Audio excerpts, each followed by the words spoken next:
Howdy everyone, it's me Benjamin from Benjamin's Outdoor Adventures, and I'm joined by Biz, the busy kitty, who has been destroying everything in her path recently.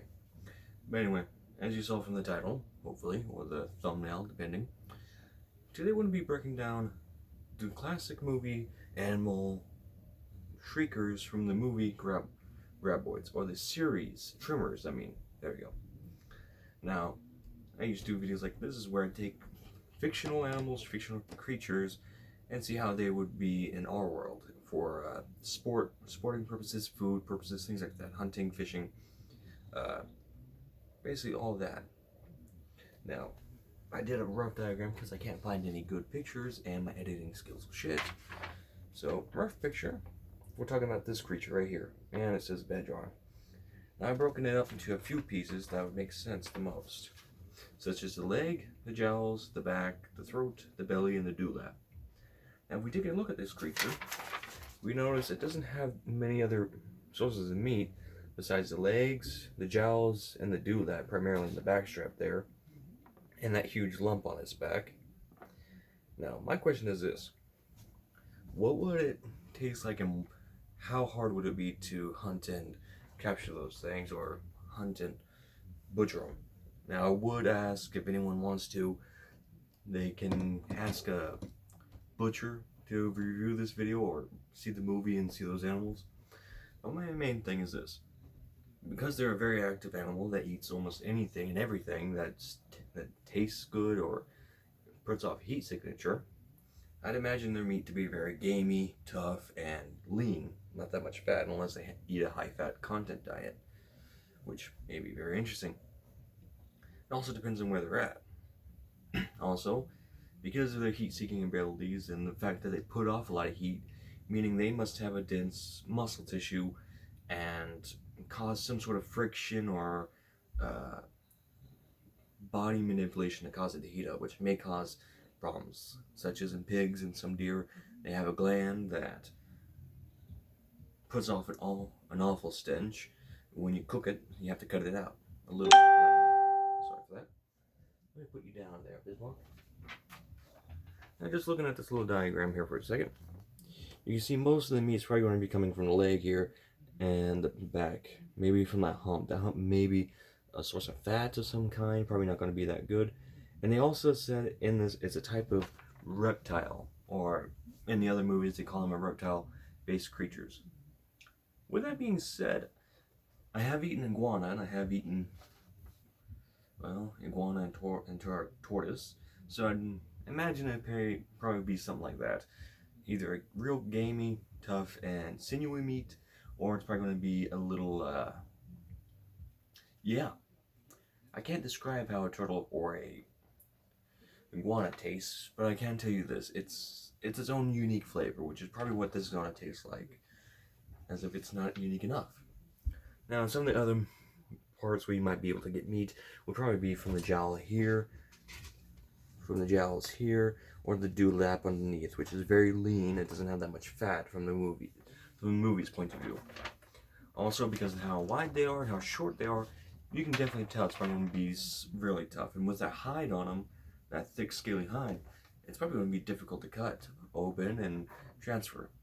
Now, talking with that, you're probably going to have to marinate the shit out of it and cook it very slowly and very long period of time. Now let's go over hunting it. Now this is just hypothetical, but if these animals were alive, you have to surpass graboids, which is an underground thing which hunts you by sound. Knocking everything down, huh, kitty? But anyway, just staring at her through the camera. With something like this, since it can see your body temperature, your body heat, you'd have to conceal yourself somehow. Now, there are options you can get, things like emergency blankets or simple suits. Now, I would imagine this would be a big money-making adventure for some people in closed or high-fenced areas. It would be very dangerous, but very likely. And since these things in their life cycle change from graboid to shrieker to ass blaster to egg and back over again, you'd have to monitor and thin a herd out roughly every few months, few weeks, and then capture ass blasters that make them lay eggs to continue to cycle in a contained facility, which would be very difficult, I would imagine.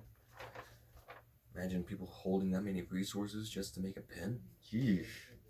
So you would have to think about that.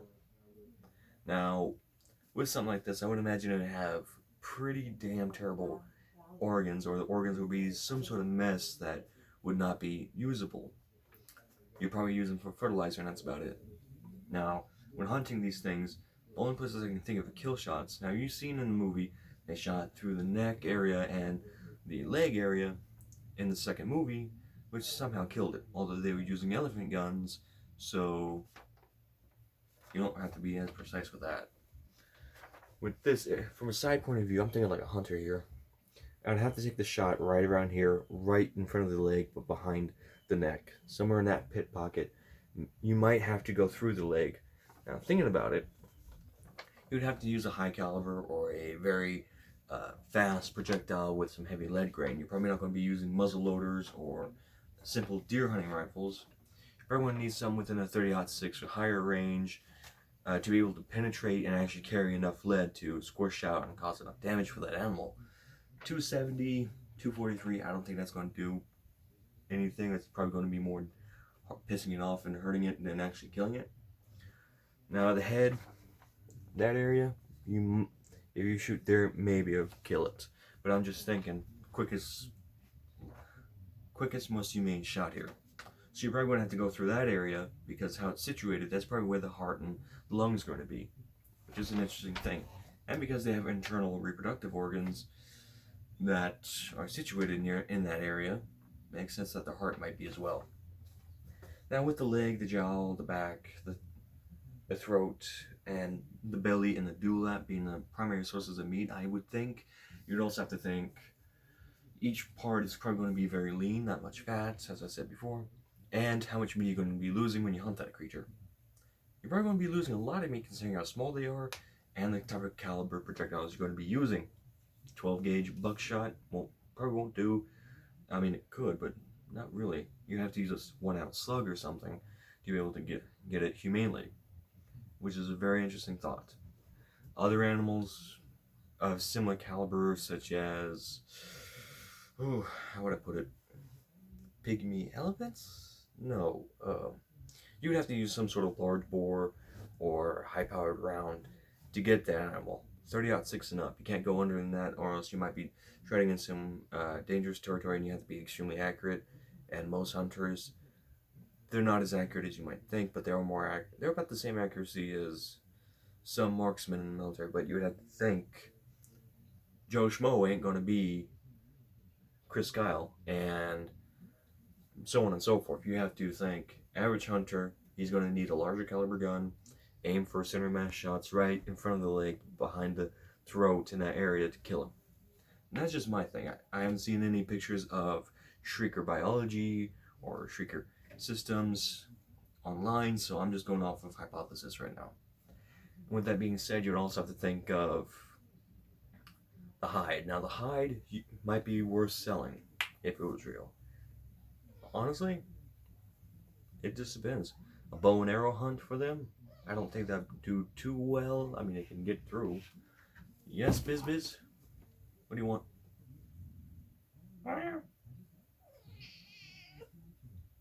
Hold on. Where is the girl? I don't know if you can hear her purr, but she purrs like a freaking engine.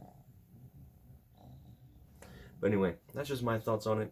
It'd probably be a big industry, probably very tough meat, but it'll probably be more for sport and hanging something on your wall than anything. But that's just my take on it. Hope you guys enjoyed this.